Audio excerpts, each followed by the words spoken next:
Welcome back to Flux and Guts by Moxie Weld. I'm Moxie, your host and metalsmith.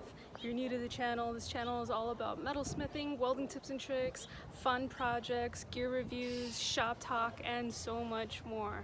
So stick around.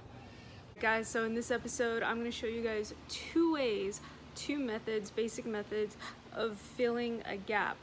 This video is going to be focusing on MIG welding a gap. I have two butt joints that are about a 1/4 inch gap each. They're maybe like a 30-second off, but I just try to get as close to a 1/4 as possible. But these two methods are just to get you by, but you can actually apply these principles to so many other situations in welding as well, and it will save your butt, trust me. Alright, so let's get into it. Alright guys, so I tacked up a couple of these, just two. This first, this first method that I'm going to show you guys, I might even open that gap a little bit more. But the first method I'm going to show you guys is by filling the gap one tack at a time with the MIG welder, and I can't really capture it on my camera, and until I have the capabilities to do that, I will draw it out and explain it. But basically what we're going to do is tack one side at a time and tack off of there. So it's actually going to be like 3, and like I said, I'll draw it out. So it'll be one tack at a time to fill this up, and then probably clean it off the grinder and then do an actual real weld over it, just to make sure that we're getting the good quality welds there. And then number 2, this is my preferred way of doing things. I always have access to my copper bar. You guys will see as my YouTube continues. I'm in love with copper for so many different reasons, and this is one of the reasons. As this YouTube channel continues to grow, you guys will eventually learn all the different reasons why I love copper. Actually, I think I'll just do a video on that. That'd be a fun one. But this is one of the reasons why I love copper, and this is actually my preferred way of filling any kind of gaps or holes or anything, or if you punch a hole in the wrong spot and you got to fill it, same thing. I just have different pieces of copper that I always use. Good copper bar too. This is like 3/16, and so it's not crazy thick, but thick enough it'll handle. I mean, clearly you can see it's been beaten on already. It's taken some abuse, and I just like clean it off every now and then, but just to keep it flat and flush while I'm working with it. So with this, you basically just weld almost like normal, and maybe slow down a little bit just so that the welds, you're making sure that the weld's really filling the gap, but you'll get full penetration. You can flip it around and it'll, the weld isn't going to stick to the copper. It's just, the copper is just basically going to hold the weld together, like a nice little support there. And yeah, you can basically weld it like normal, fill it up, and if it's anything bigger, it'll be different, and maybe I can show you guys another time on how to do that. It's kind of this technique combined with this, and then you don't want it to get too hot, so you'll have to go, in little bits at a time to really fill it. The bigger it is, the longer it's going to take to fill it, but even still, this is still my preferred way of filling holes and gaps, is with the copper backing bar for steel. Alright, so basically what we're going to be doing with this one is, let's see. Yeah, it's a little too close together. There we go. More drastic gap there. Alright, so this is supposed to represent that. Anyways, we have our tack here, right?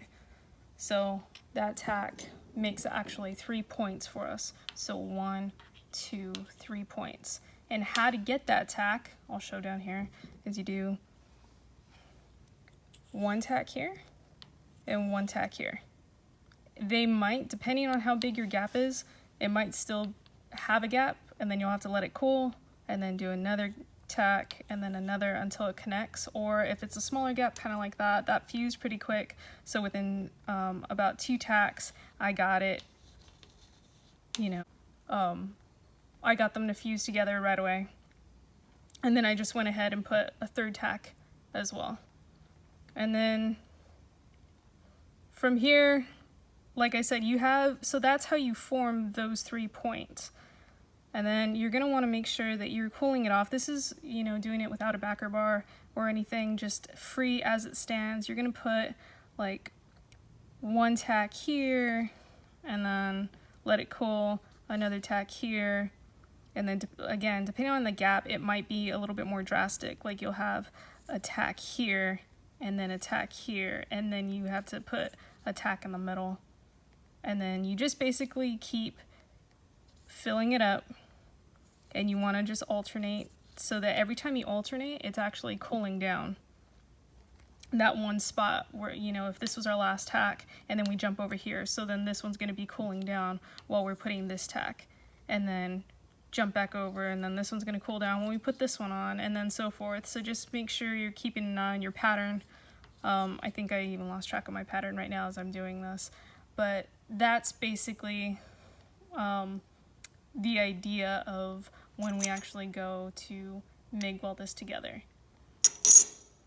Alright, so with the backer bar, I don't think there's anything I really even need to draw here. With the backer bar, yeah, you just put that tack on kind of the same way as I showed over there, where you have your, you know, put 1, 1, 1, and then boom, you like fill that one gap. Like I said, depending on the gap, you might need more or less. You might get it quicker or slower, and it just depends on the size of the gap. But yeah, so just to formulate that, once you get that, and even then you can just kind of like, you don't have to be as like cautious as doing it as like our first way. You can kind of slow down and let it build up a bit. Sorry, I know my nails are dirty. I've been working all day. But yeah, and then once you get that, I would, me personally, wherever the weld's gonna end, I would make sure I have another tack at the other end, and then fill this up as well, and then just weld it like normal. But the bigger the gap, the hotter it's gonna get. So you might want to slow down. So maybe, you know, we can only weld up to here because it's getting too hot. So we'll have to, you know, fill this, stop, let it cool down, and then fill this to the end. You know, let that cool or sit, or we might even have to do it in 3s. It all just kind of depends on how big that gap is and how hot our metal's getting. Because the smaller the gap, obviously, we'll be welding a lot faster. The bigger the gap, we're going to be welding a lot slower, kind of taking our time trying to fill the gap. But otherwise, this is my preferred method because you can weld almost like normal. Let me move the camera. Going this way, every time I do the tacks, I always run a grinder over just to clean it up, and then I'll put an actual pass. And I don't grind like as far as cutting, you know, the whole thing. I just grind just enough to clean it up, smooth it out, and give myself a nice groove bevel that I can put an actual normal weld pass on. And that's how I do filling gaps like this. But with having the backer bar, you can pretty much, like, say for instance a gap like this, I can probably make it about halfway before I overheat it, or, you know, start getting it too hot, or I might even be able to get it all the way to the end, especially if I have a tack here at the end, and it'll be a regular normal weld with full penetration on the back. And with the full pen, it's not gonna, like, as long as you have the backer bar, the copper bar, it's not gonna burn through on you or drip out or have like any kind of hanging weld on the back end of it. It'll be nice and flat because it's going to be basically the bar is going to keep everything together, keep it nice and neat. So this is my preferred way. I highly recommend getting a copper bar anywhere from like 3/16 to a 1/4 inch. I think 1/4 inch is the sweet spot. So have that in your tool bag as well. That's just, this thing always comes in handy. All right, so we're going to go ahead and do the first one.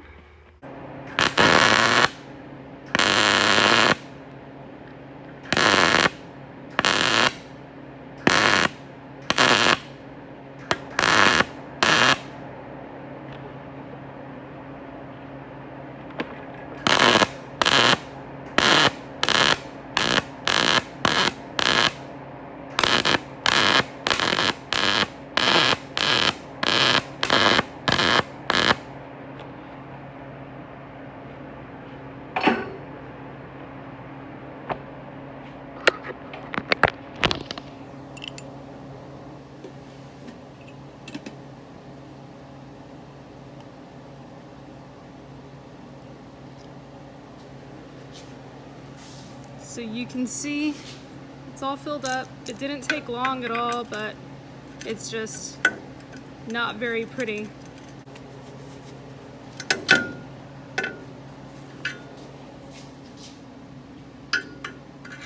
Penetration's not terrible, but there's a few spots where it didn't go through all the way. So that's, you know, I probably should have just continued going a lot slower. Even though when I was going fast right here, I was still able to get some pretty good penetration. There's just a couple low spots. So that's just something you want to keep in mind when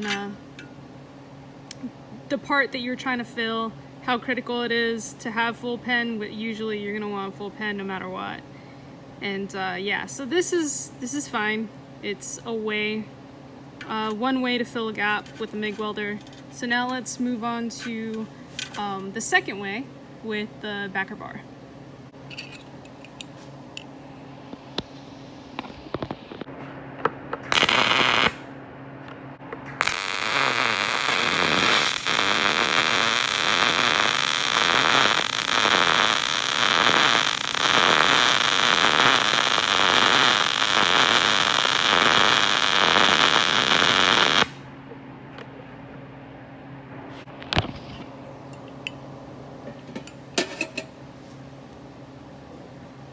So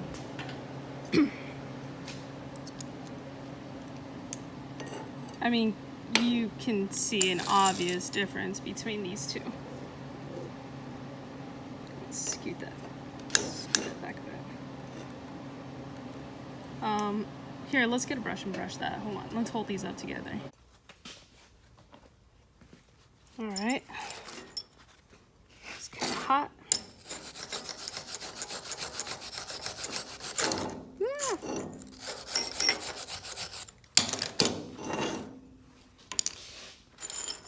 Alright, so you can see that bad boy next to that gorgeous looking weld right there. So yeah, I took my time. I just welded this a little bit slower than I normally would have to make sure I really filled the gap. And then let's look at the penetration here. It's really hot.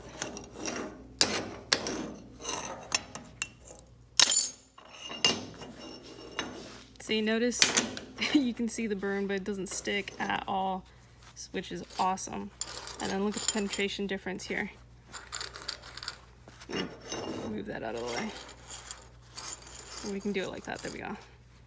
So this is tacking it with the MIG welder. And then this is why, too, it just looks awful. That's another reason why I'll just go ahead and run a grinder over this, clean it up, put a nice groove, and then do another weld pass over. One, to make sure it's strong enough, especially if there's, you know, penetration issues that you got to worry about. So one, to make sure I put enough, good enough weld on here, strong enough weld. And then two, so I don't leave it looking ugly like that. So there's that. And then, of course, the penetration with the marks. Now our gorgeous looking weld. And look at that full pen. There's just a spot, one low spot where the tacks are, that I could have done a little bit better, but that's really hot. We're holding that up.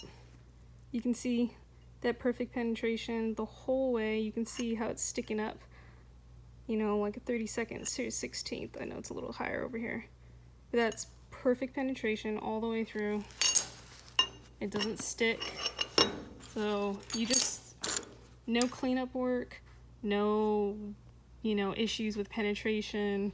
And yeah, and a much gorgeous looking weld compared to that, you know, or having to go over that. I'm sure you can do a nicer cover pass. But guys, this is these are two different ways you can fill a gap, or even working on weld repairs. I'll do another video that's more specific on weld repairs, like with porosity and chasing the pinholes and stuff. But as far as filling gaps, or, you know, having to fill any kind of holes or plugs, this is my preferred way, is with the copper backer bar. All right, there you guys have it. You got two basic methods, two principles that you can apply to different size gaps, different metals, different welding processes. And trust me, if you guys learn this, get some practice in, Once you know or get familiar with using these methods to fill your gaps, if there's any kind of mistake or any kind of hiccup on the job or on a project, this is definitely going to cover your butt. This is going to save you so much headache just being able to weld a gap. Thanks so much for watching. If you like this episode, if you like this channel, this show, give it a thumbs up, comment down below, like and subscribe, and support the channel. I really appreciate it. And get out there, step outside your comfort zone, try something new and different, and be MOXILICIOUS. Please be sure to follow me on Instagram at Flux and Guts, linked down in the description below, and I will see you guys next Monday at 3.